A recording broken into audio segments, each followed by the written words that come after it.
se cumplen 100 años de La Vorágine, la novela escrita por José Eustacio Rivera y que fue publicada en 1924, cuando todavía el mundo no había podido entender ni saber los atropellos que habían cometido los caucheros y casas como la Casa Arana contra los indígenas, que eran los trabajadores que extraían el caucho en las selvas del Amazonas.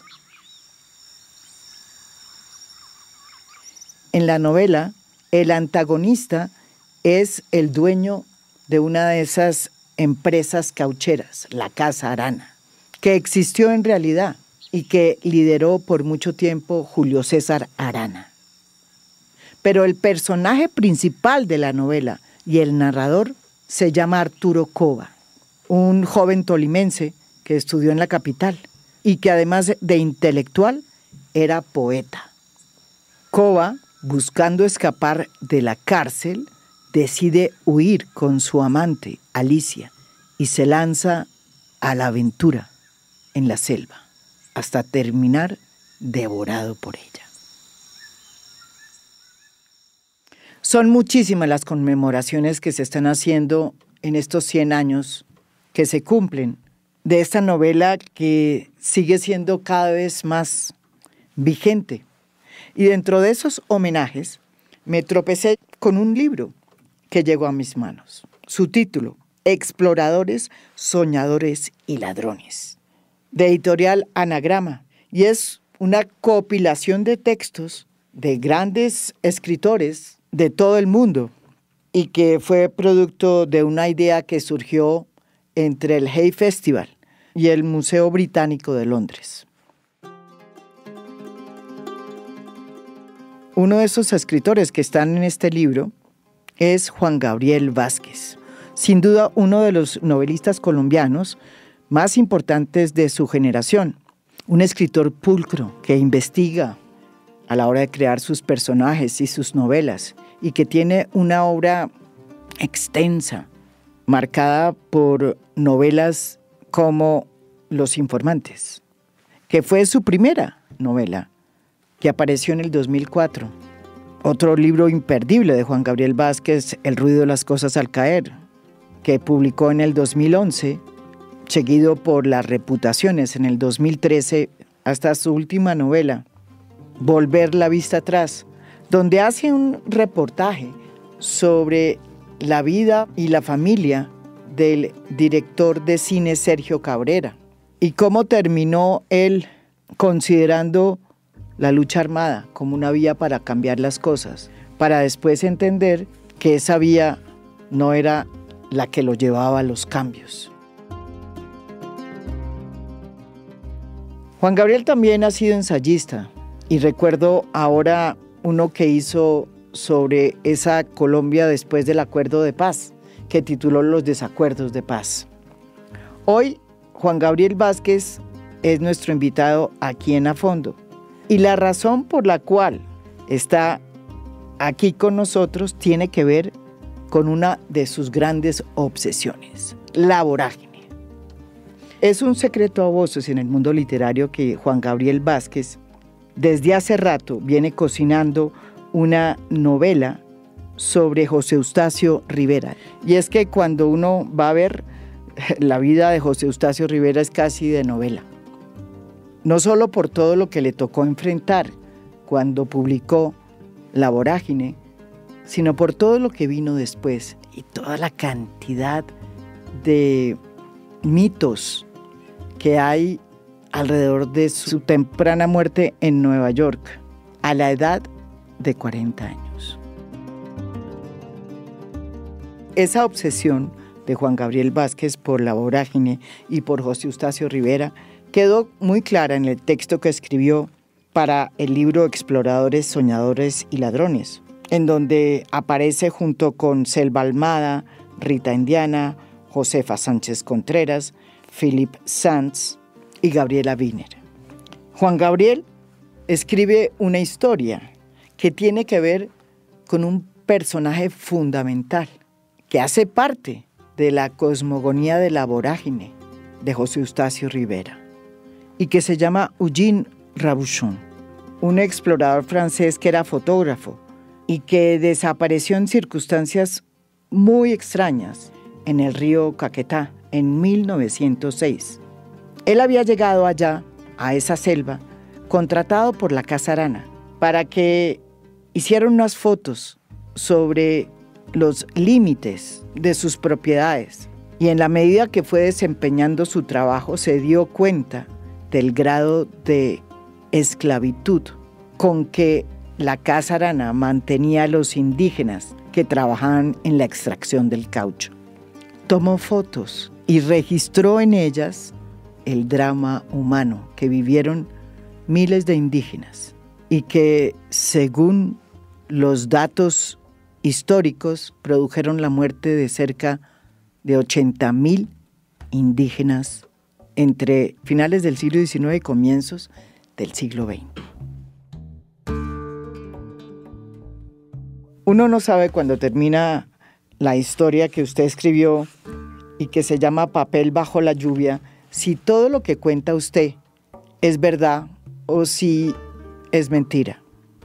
Lo mismo que le pasa a uno cuando uno lee La Vorágine y conoce mucho de lo que pasó en la vida personal de José Eustacio Rivera y del país en ese momento. Lo que sí podemos decir es que usted tuvo acceso a los archivos de Eugène Rabouchon y que a partir de eso usted escribió esta historia. ¿Quién es Eugène Rabouchon? ¿Y por qué su obsesión con la vorágine? Este libro, que es una invención de el Hay Festival con el Museo Británico, tiene un pretexto que nos pareció maravilloso a los invitados a colaborar en el libro. Y es la idea de que el Museo Británico está lleno de objetos o documentos en sus sótanos acerca de América Latina que muy rara vez salen a la superficie y sobre la cual el Museo Británico está llevando a cabo una serie de psicoanálisis de los museos, preguntándose cómo llegan estas cosas a estar en posesión del Museo Británico, estas cosas desde Latinoamérica, documentos, objetos que forman parte de la historia y de la cultura de la América Latina, cómo acaban en un museo británico y qué nos dice eso sobre nuestras sociedades. Estamos, yo creo, todas en Occidente estamos llevando a cabo una gran conversación sobre los museos, sobre lo que significa un museo. ¿Qué debe ser? Sí, ¿Qué debe ser? ¿Para qué sirve? ¿Cuáles son sus sesgos? Tiene sesgos tal vez colonialistas, tiene sesgos de otro tipo, y el Museo Británico está haciendo esta especie de ejercicio de transparencia y de análisis que es maravilloso, que consistió en abrirles a los escritores los depósitos y los sótanos para que uno buscara documentos u objetos que le interesaran y escribiera sobre ellos en este libro. Yo descubrí, entre los documentos que me presentaron para escoger, este era el más seductor. Era el informe escrito a mano por Eugène Rabouchon, el fotógrafo francés que exploró la selva del Putumayo y empezó a denunciar lo que veía. Y ese documento me sedujo inmediatamente y pensé, esto es lo que yo quiero explorar. Y entonces me inventé una historia. Me inventé a un personaje que digo que es un amigo mío. ¡Ay, no! Claro. Yo caí. Esa es la idea. Esa es la idea. Yo pensé que era Roberto Franco. Yo dije, usted está hablando de Roberto Franco, que en paz descanse. No, este es un personaje que se basa en un amigo. Sí, pero me invento la situación a partir de una realidad de mi vida de novelista, que es un proyecto en el que llevo trabajando muchos años, de una novela sobre José Eustacio Rivera. Es cierto. Esto es cierto, sí. Ahí porque está. Es que ahí usted dice que lo contacta primero su amigo porque sabe que usted está escribiendo una novela de José Eustacio Rivera. Exactamente. Sí. Está escribiendo una novela sobre José Eustacio Rivera. Estoy en una etapa que es muy larga para mí. ¿Hace cuánto comenzó con eso? 15 años. Pero es que mis proyectos duran mucho tiempo en salmuera. Ahí transformándose, pasando de ser interés a ser obsesión y luego de obsesión a escritura, ese proceso es larguísimo. O sea que sí es cierto lo que dice usted y esa lo parte que sí. le pregunta. Esa parte sí. Pero es falso, o sea, es ficticio que mi amigo haya descubierto una serie de documentos y venga con revelaciones. Esos documentos los descubrí yo. Y lo que mi cuento, mi falsa crónica, trata de explorar es el misterio alrededor de la vida de Robuchon, que es este francés fotógrafo que sale en la vorágine sin su nombre. No hay nombre, exacto. No Ese es nombre. uno de los... Es el francés. Es ese francés nomás, sí. Y lo que la novela de Rivera cuenta acerca del francés es que, como era fotógrafo, se puso a tomar fotos de las atrocidades que veía, de los indígenas mutilados, de las huellas, de sus torturas y los latigazos en la espalda. Y la novela sugiere que por esas indiscreciones, por ese meterse en lo que no le importaba, lo desapareció, la Casa Arana. Es el que verdaderamente se comió la selva. Claro, se lo comió la selva a él, igual que a los otros personajes.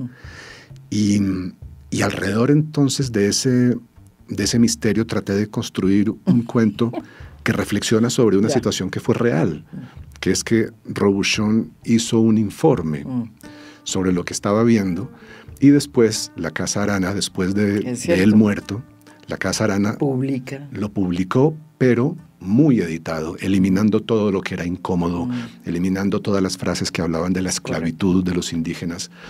Y eso es un suceso que para mí reflexiona de manera muy directa acerca de una de mis grandes obsesiones de toda la vida, que es quién escribe la historia y cómo el poder o los poderosos tienen la posibilidad de controlar el relato que nos cuenta nuestra historia. Y de ahí sale esta falsa crónica que la engañó a usted.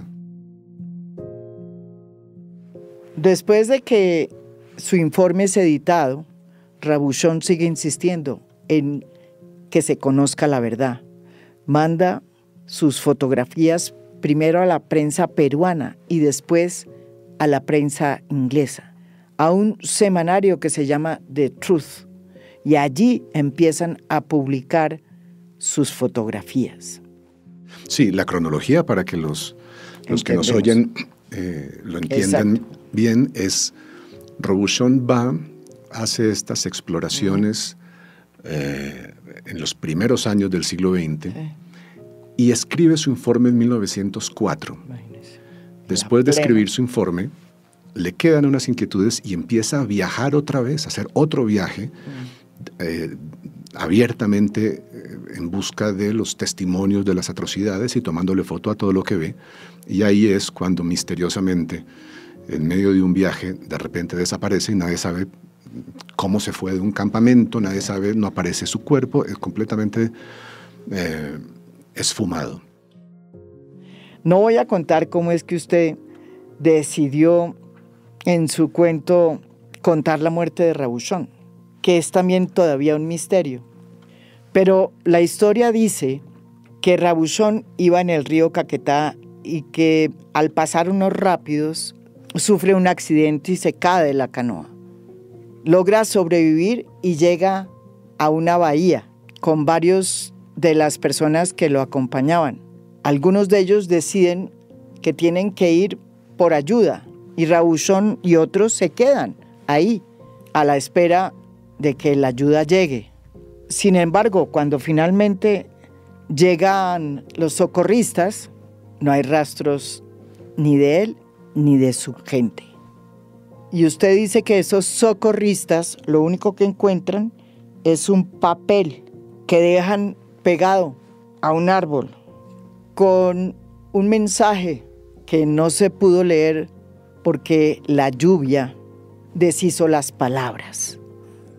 Esto, impresionantemente, es verdad, o parece verdad por la versión real de alguien que fue un capitán inglés que se interesó muchos años después de la desaparición de Robuchon en el destino de Robuchon. Y entonces fue a la selva hizo sus averiguaciones. ¿Cómo se llamaba ese capitán inglés? Thomas Swiffen. Y este hombre conoce a uno de los trabajadores antiguos de la Casa Arana que le cuenta esta historia, que fue testigo del final de Robuchon, y le cuenta esta historia, y le cuenta del papel mojado. Entonces, por supuesto, la idea de un papel en el que Robuchon puede haber escrito su destino, puede haber contado quién lo mató, puede haber dado alguna pista sobre sus últimas horas y que esté ilegible por la lluvia, eso para cualquier novelista es una inspiración inmediata. Entonces, de ahí sale mi cuento, que se llama Papel Mojado, pero lo más impresionante es que esa parte no me la inventé yo. Esa parte es verdad. Lo del el inglés que va a investigar y se encuentra con esta pista perdida que ya no puede reconstruir. Pero además usted cuenta que ese capitán inglés que va y ve lo que pasó no es el que cuenta la historia, sino que quien lo cuenta es otra persona. Eso sí es cierto también, y también es otra gran reflexión sobre quién cuenta la historia, porque después de que el inglés va, encuentra esto y escribe un libro él con su propio nombre que dice, miren lo que descubrí, muchos años después nos enteramos de que en realidad él no fue al sitio, él no fue al antiguo campamento, él no descubrió el papel mojado, sino que fue otro, el ex trabajador de la Casa Arana, quien hizo todo eso y se lo contó. Entonces, de alguna manera, el inglés se apropia del relato de otro, y esto pues también es una reflexión sobre quién cuenta la historia, ¿no? La historia la cuentan los que tienen los medios y no los que la vivieron.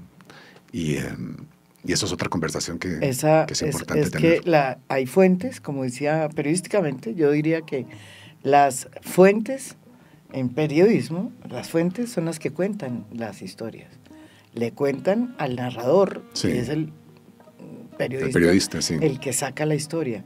No necesariamente en periodismo la fuente es el que narra. Estas sutilezas a mí me obsesionan. Pero volvamos a su obsesión, a la obsesión de escribir sobre la vida de José Eustacio Rivera. ¿De dónde nace? Bueno, sobre eso hay mucho que decir.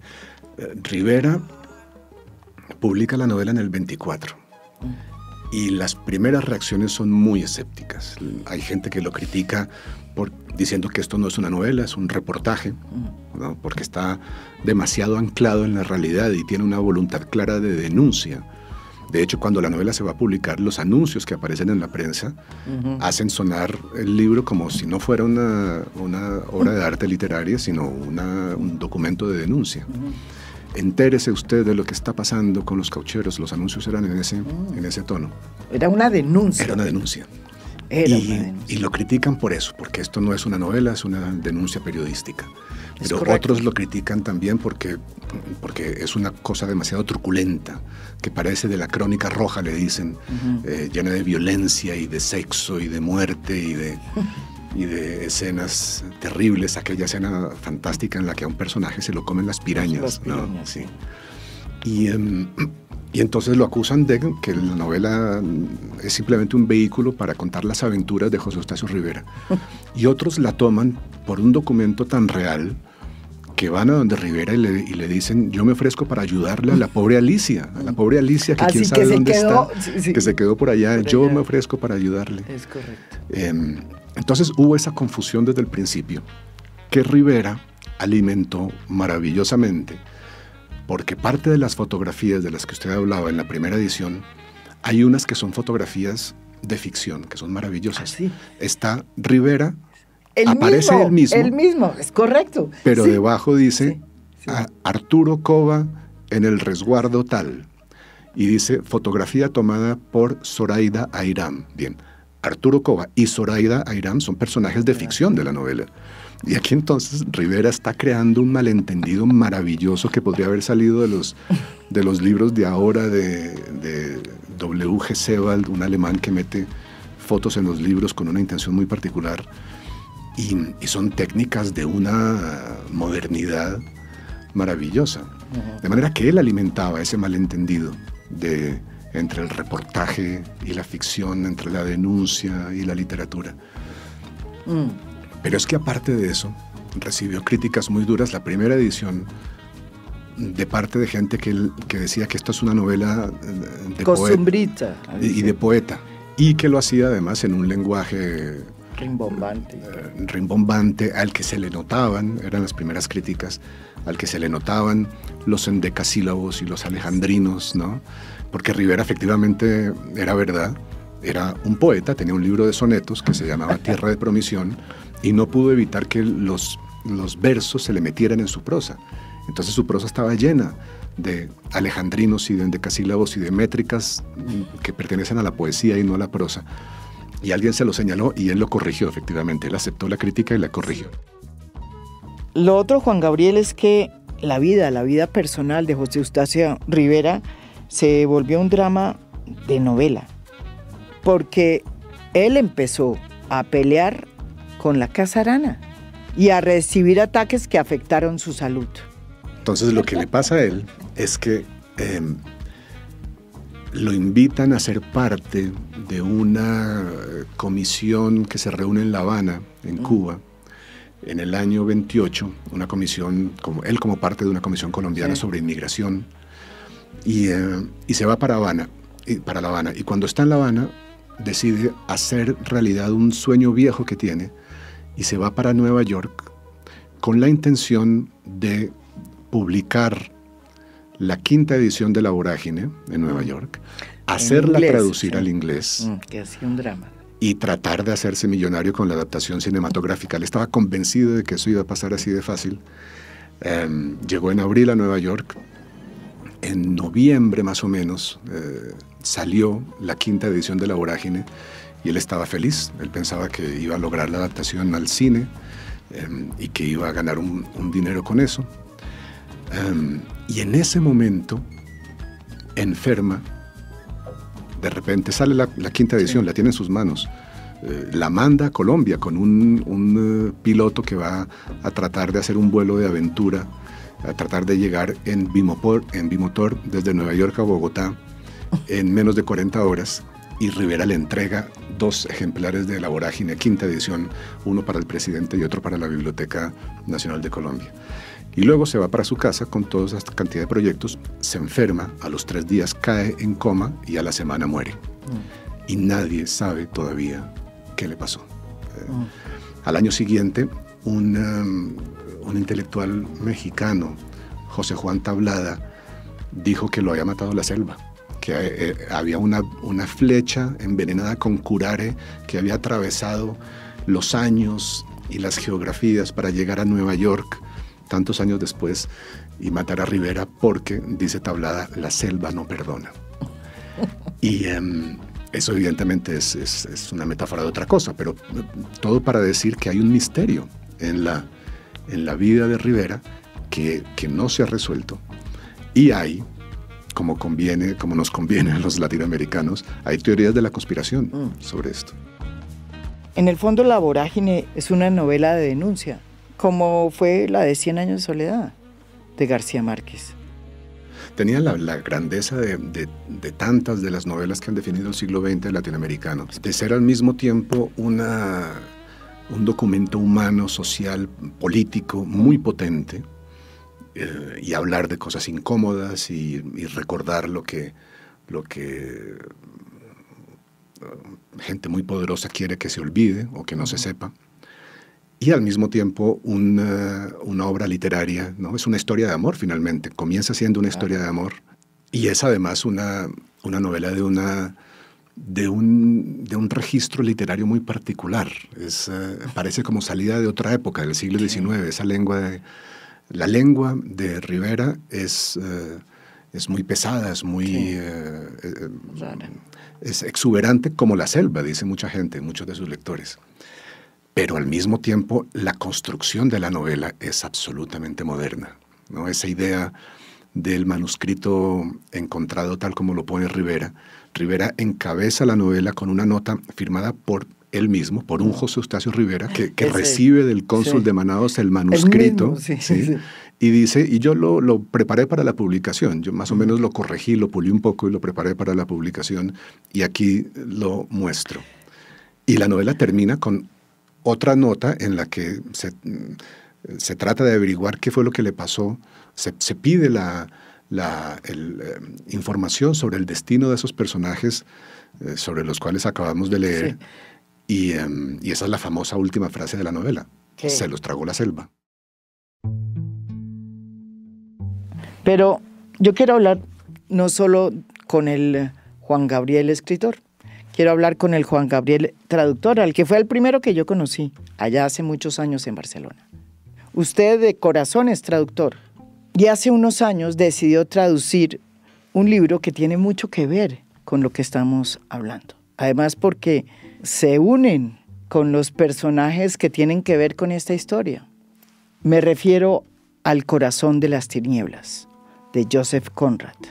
Un libro que debió haber sido muy difícil de traducir. Conrad era polaco, pero escribió siempre en inglés. Pero sin duda, los dos libros, Vorágine y El Corazón de las Tinieblas, son dos libros que hablan de la injusticia, de lo que nos dejó la colonización, y son también unas denuncias impresionantes sobre atropellos y abusos. Bueno, yo me gané la vida como traductor muchos años, como usted decía antes, así nos conocimos en Barcelona. Y sigo sosteniendo, y lo he dicho muchas veces, que la traducción es la mejor escuela de escritura. Es decir, si alguien me pregunta cómo se aprende a escribir, yo digo, si uno tiene el privilegio de más de una lengua, la traducción es la mejor escuela porque finalmente aprendemos a escribir leyendo y nadie lee tan bien como un traductor. El traductor es el lector perfecto, que descubre los mecanismos secretos de una frase, cómo se construye un párrafo, todos los matices de los usos de la lengua se aprenden traduciendo. Y la traducción del Corazón de las Tinieblas para mí era una especie de reto personal, no solo por mi cariño por Conrad, que ya había producido una novela que publiqué en el año 2007, Historia Secreta de Costaguana, y Conrad ha sido siempre muy importante para mí. Y El Corazón de las Tinieblas es una novela que para mí es una de las puertas de entrada al siglo XX, se publicó en 1899, y su discusión ahí, su exploración de los fenómenos del colonialismo, de las atrocidades cometidas por el colonialismo belga en el Congo, es el fondo real de una narración que es mucho más ambigua, mucho más metafórica, que no es una denuncia o no es solamente una denuncia, sino es también una exploración profunda del mal, de nuestro contacto con el mal. De la naturaleza y la condición humana. De la naturaleza codiciosa, atroz de la condición humana y de la ambición humana. Y lo que la novela cuenta es ese viaje de un marino que se llama Marlowe, que es una especie de alter ego de Conrad en varios libros, que remonta el río Congo. Conrad en la novela no lo nombra, no nombra nada. Nunca nombra el Congo, ni el Congo, ni el río, ni el país, ni el territorio, ni nada.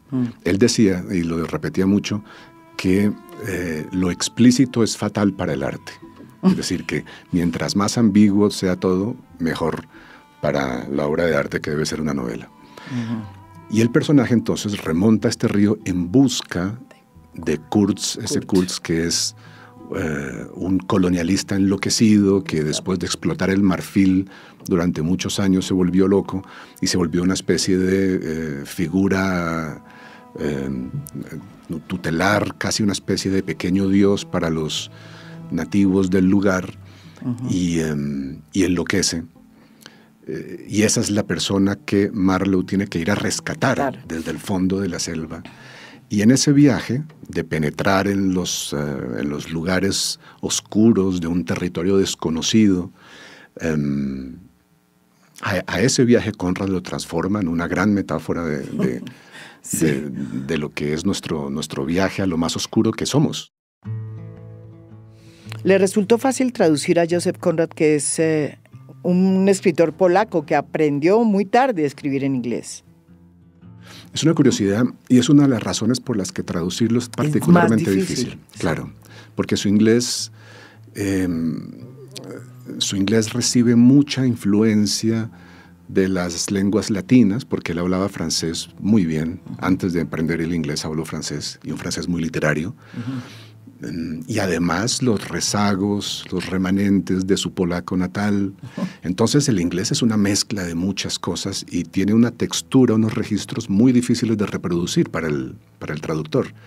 Y en esta novela además había que conservar cierto tono oral, porque la novela la cuenta de viva voz un narrador durante unas horas. Conrad en ese caso se parece en algo a José Eustacio Rivera, porque los dos se van de exploradores.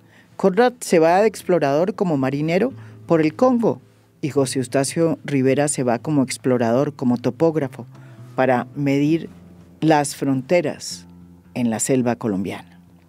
Y ambos denuncian las atrocidades que se están sucediendo a finales del siglo XIX en África y en el Amazonas.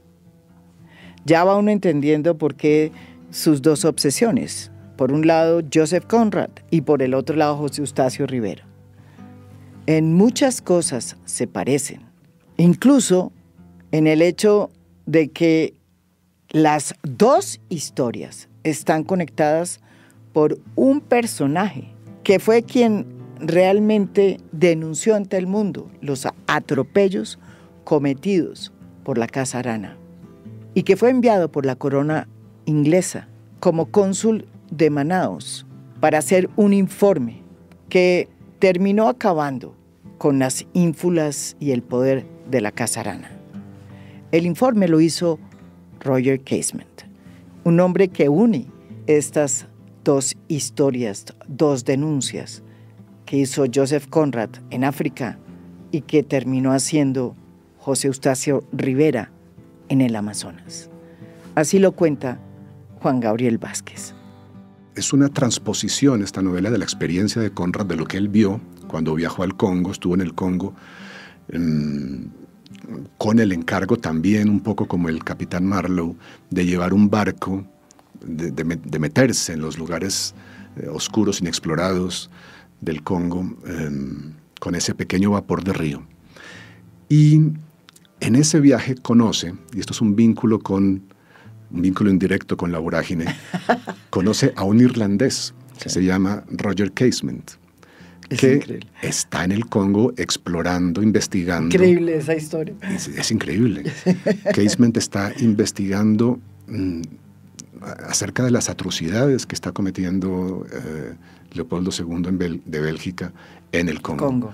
Y luego Casement publica un informe demoledor que le causa muchos problemas a la corona belga, en el que denuncia las atrocidades que se están cometiendo contra la población nativa por la explotación, entre otras cosas, del marfil, pero en particular por, digamos, fenómenos que hoy asociamos a lo peor del colonialismo. Y ese mismo personaje, Casement, después, por casualidades de la vida, se convirtió en embajador británico. Era cónsul de Manaos. Cónsul de Manaos.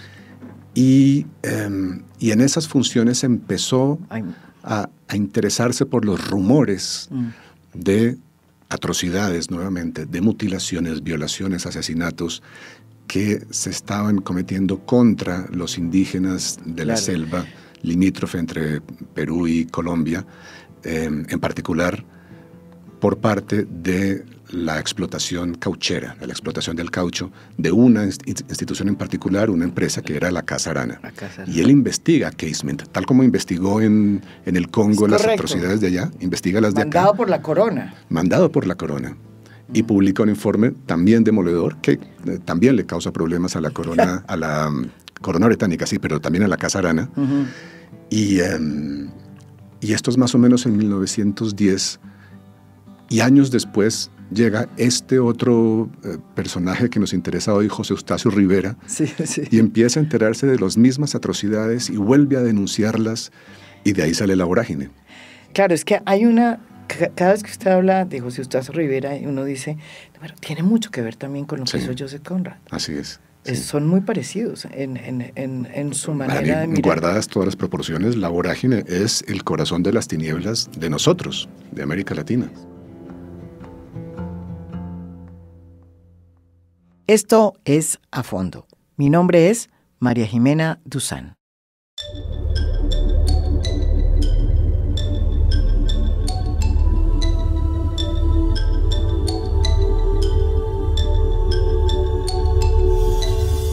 A Fondo es un podcast producido por Mafialand. Producción general, Juan Diego Barrera. Gestora de audiencias, Beatriz Acevedo. Postproducción de audio, Daniel Chávez Mora. Música original del maestro Óscar Acevedo. Nos pueden escuchar también en mi canal de YouTube. Gracias por escuchar. Soy María Jimena Duzán.